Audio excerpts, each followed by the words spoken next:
It's time to talk about wheelbases again.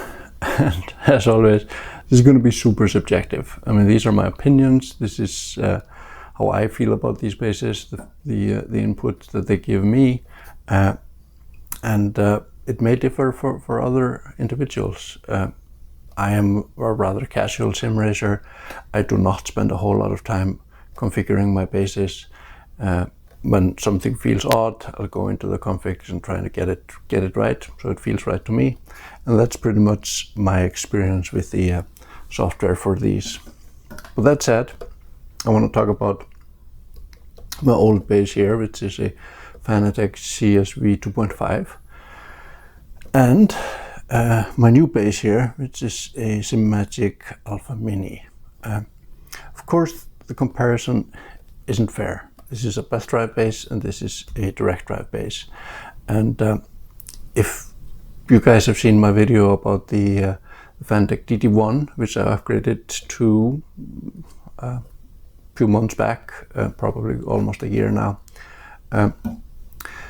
I reverted back to the CSW 2.5 after that experience. But that's not because the DD1 was a worse base than the CSW 2.5 in any way. It's actually a much better wheelbase than the CSW 2.5. However, it was super heavy and I had balancing issues on my motion rig. So for me, it was better to go back to the lighter base, because even though this is a bit heavy, it's a lot lighter than the DD1. And on that note, the Alpha Mini is also heavy. It is actually heavier than this, but it's still only about half the weight of a DD1, which kind of makes sense because it's also about half the power. I don't think that's going to be a problem for me, because when I did have my DD1, I always kept it at low torque, which is 12 Newton meters, and I generally ran it at 70 to 80% power. So a Alpha Mini at full power, or even like 90% power, should be good for me. Anyway, so back to the CSV, and I guess the belt drive in general. CSV is potentially the best belt drive ever made. Some of the Thrustmaster bases come very close, maybe even on par with this. Some of the higher end Thrustmaster bases, but this is probably as good as it's going to get on a belt drive, and that's really, really good. It is a fantastic wheelbase, but it can't compare to the direct drives, because the direct drives is always going to give you a more I guess descriptive feel. It can give you some of the smaller vibrations and give you some of those small nuances in wheel behavior when you're losing grips or suddenly gaining grip, etc. While it's also doing other things like being a heavy wheel while you're under turning. So my experience with going from this base, which is really, really good belt drive base, to direct drives, is that you immediately feel the improvement, but it's not a vast improvement. It's definitely an improvement. You feel it, it's better, but it's not like earth-shattering. Going back to this from a direct drive is more of a jump, because once you get used to getting all of that feedback you get from a direct drive and going back to the belt, you miss them. You miss them more than you realize that you were gaining them, if that makes sense. That said, I originally planned to get the CSL DD, but that's and I did order one. I still have one on back order, hasn't arrived. But I was happy to wait for that. Then I started building another simulator, which is this thing here.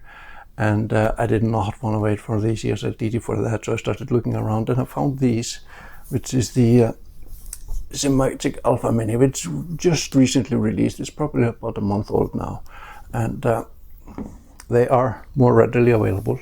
So I actually have two now, one for this one, and this one's going in my old sim. And I really like them. specifically for this project, it was fantastic because it's so small. It's easy to fit in. I think the CSL DD would probably have been a pretty decent alternative for a project like this, but its fitments weren't quite as good as this, so I would have to have modified this more for it. Now, as I said, I mean, this is going to be better. So if you're wondering what's better, there's no doubt about it. This is better. Probably any direct drive is going to be better than any belt drive, but this is still a fantastic base. And so why are we talking about these bases here? Well, the straight answer to that is these, although they're not being made anymore, you can't buy them from Fanatec anymore as of recently, you're going to be able to get these at a bargain used in the next year or so, I would predict. So these are going to get really cheap because they're not going to be made anymore, but they're still fantastic bases. So if you're looking to upgrade potentially from a gear-driven wheel, I predict that in the next year or so you're going to be able to get one of these really cheap. Now, as I've had this for a while now, the Simagic Mini, I guess I can compare it a little bit also to the Fanatec ecosystem which I'm coming from. And the Fanatec ecosystem has a lot for it. They've been around a lot longer than Simagic. The software is more mature, but the Simagic software does everything I need it to do, right?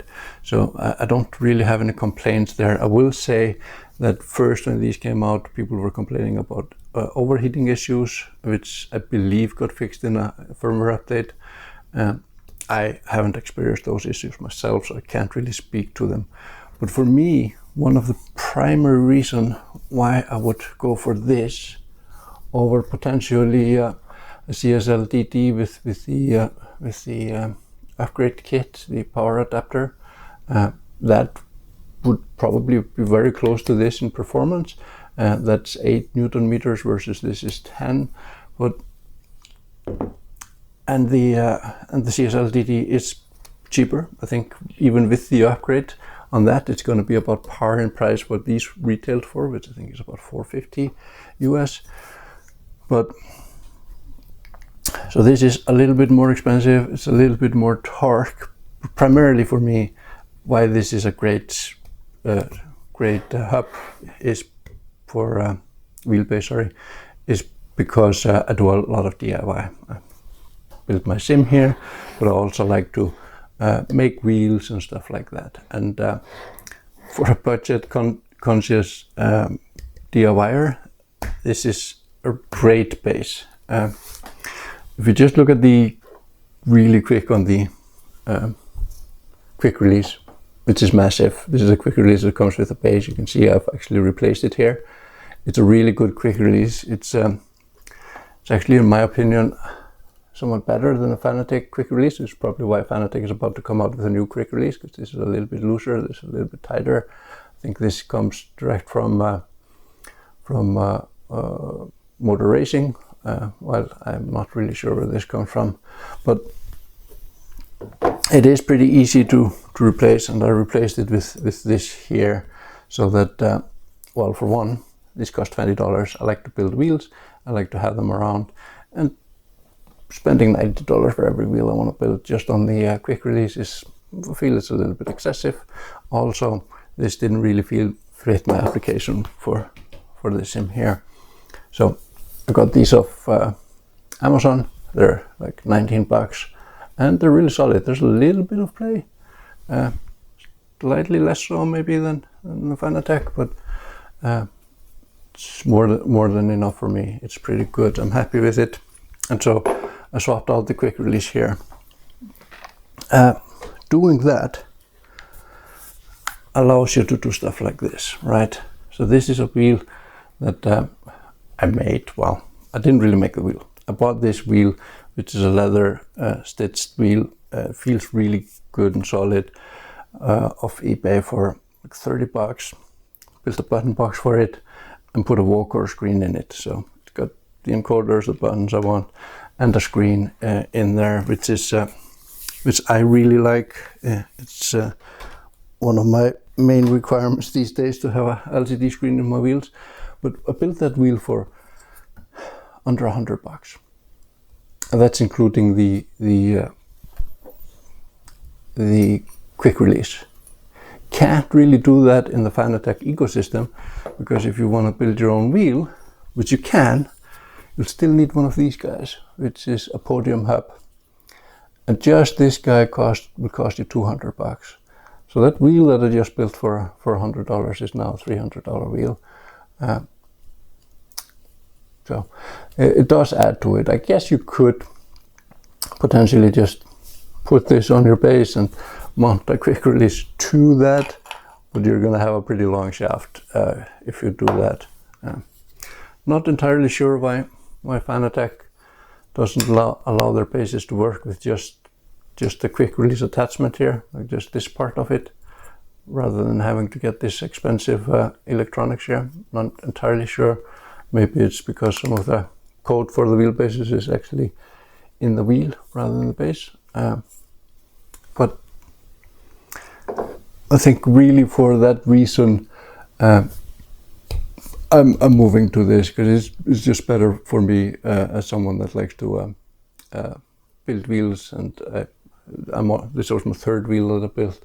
I'll probably build more, and so I don't really want to be spending the money on one of these for every wheel that I built.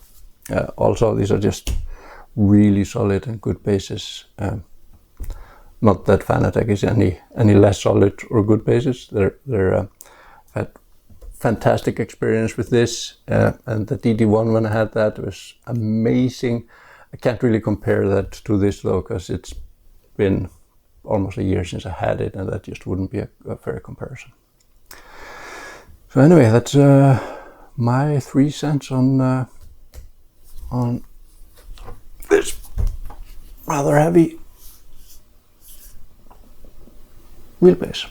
Thanks for watching, and I hope it was helpful for you.